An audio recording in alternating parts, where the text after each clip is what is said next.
کبھی سوچا ہے کہ ہم جو کچھ بولتے ہیں اس کا اصل میں وزن کتنا ہے؟ چلیں آج ایک ایسی چیز پر بات کرتے ہیں جو ہر پل، ہر لمحہ ہماری زندگی پر اثر ڈال رہی ہے، اور وہ ہے ہماری زبان کا حساب۔ یہ سوچ ہی ڈرانے والی ہے نا؟ لیکن آج کی ہماری گفتگو کا یوں کہہ لیں کہ مرکزی خیال یہی ہے۔ وہ الفاظ جو ہم بس یوں ہی بنا سوچے سمجھے بول دیتے ہیں، کہیں وہ ہماری سب سے قیمتی نیکیوں کو اندر ہی اندر کھا تو نہیں رہے؟ تو شروعات کرتے ہیں ایک ایسی بنیادی بات سے، ایک ایسے عقیدے سے جس سے ہم اکثر نظر انداز کر جاتے ہیں، اور وہ اٹل حقیقت یہ ہے کہ ہمارا بولا ہوا ہر ایک لفظ لکھا جا رہا ہے۔ ذرا اس منظر کو اپنے ذہن میں لائیں۔ کتنا عام سا لگتا ہے نا؟ یہ ہمارے دفتروں میں، دوستوں کی محفلوں میں، یہاں تک کہ گھروں میں روز ہوتا ہے۔ اتنا معمولی ہے کہ ہم اس پر غور تک نہیں کرتے۔ لیکن کیا یہ واقعی اتنا عام ہے؟ اور بس یہیں آ کر ہماری روزمرہ کی دنیا ایک بہت گہری حقیقت سے ٹکراتی ہے۔ قرآن کی یہ ایک آیت اس عام سے دفتر کے منظر کو بالکل بدل کے رکھ دیتی ہے۔ اچانک وہ ہر ہنسی، ہر مذاق، سب کچھ ریکارڈ ہو رہا ہے۔ ایک نگہبان ہے وہاں جو ہر وقت تیار بیٹھا ہے۔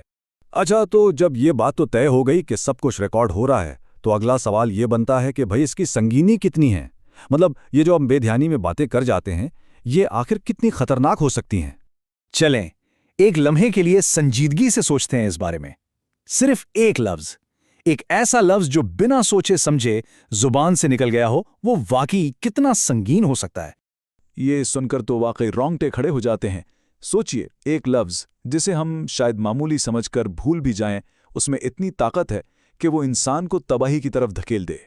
یہ ہماری زبان کی اصل طاقت اور اس کے خطرے کی ایک بہت سنگین یاد دہانی ہے۔ ذرا اس موازنے کو دیکھیں۔ ایک طرف کیا ہے؟ ایک لاپرواہی میں بولا گیا لفظ، اور دوسری طرف ایک ایسی ہمیشہ کی گراوٹ جس کی گہرائی کا تو تصور کرنا بھی مشکل ہے۔ یہ چیز واقعی انسان کو روک کر اپنی ہر بات کا دوبارہ جائزہ لینے پر مجبور کر دیتی ہے۔ اس سے زیادہ واضح بات اور کیا ہو سکتی ہے؟ زبانوں کی کھیتیاں، یعنی جو کچھ ہم اپنی زبان سے بول رہے ہیں وہی تو آخرت میں کاٹنا ہے۔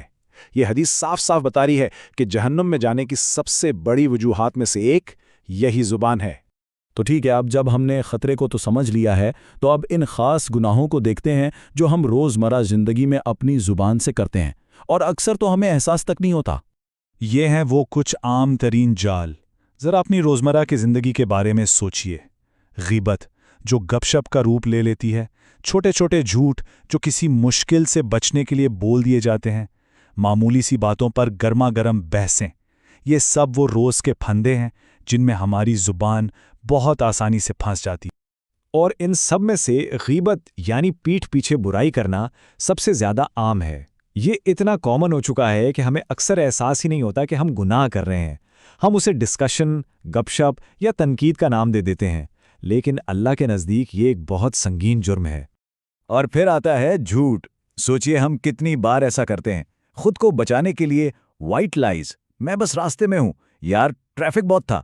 ہم انہیں بے ضرر سمجھتے ہیں، معمولی سمجھتے ہیں، لیکن جو ریکارڈ کر رہا ہے اس کے لیے کوئی فرق نہیں، ہر ایک لفظ درج ہو رہا ہے۔ اچھا، تو مسئلہ تو سمجھ آ گیا، لیکن اس کا حل کیا ہے؟ چلیں اب احتیاط سے تھوڑا امید کی طرف چلتے ہیں۔ ہم اپنی اس زبان پر قابو کیسے پا سکتے ہیں؟ اس کے لیے ہمیں ایک بہت سادہ لیکن بہت گہرا سنہری اصول ملتا ہے، اور اس میں نہ کوئی درمیانی راستہ نہیں ہے۔ چوائس صرف دو ہیں، یا تو کوئی ایسی بات کریں جس میں خیر ہو، بھلائی ہو، یا پھر خاموش رہیں۔ That's it. بس یہی وہ فلٹر ہونا چاہیے جس سے ہماری ہر بات گزرے۔ چلیں اس کو آسان سٹیپس میں بانٹ لیتے ہیں۔ سٹیپ 1، اس یقین کو اپنے دل میں بٹھا لیں کہ کچھ بھی چھپا ہوا نہیں ہے۔ سٹیپ 2، بولنے سے پہلے رک کر سوچیں۔ سٹیپ 3، خاموشی کی قدر کرنا سیکھیں، چپ رہنے کی عادت ڈالیں۔ سٹیپ 4، اپنے غصے پر قابو پائیں، کیونکہ اکثر غلطیاں یہیں ہوتی ہیں۔ اور 5واں اور شاید سب سے اہم قدم، اللہ سے مسلسل اپنی زبان کی حفاظت کے لیے مدد مانگیں، دعا کریں۔ اور اب آخر میں اس ساری محنت کا، اس ساری احتیاط کا انعام کیا ہے؟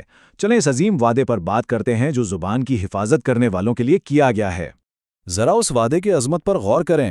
اللہ کے رسول صلی اللہ علیہ وسلم خود ذاتی طور پر جنت کی ضمانت دے رہے ہیں، اور شرط کیا ہے؟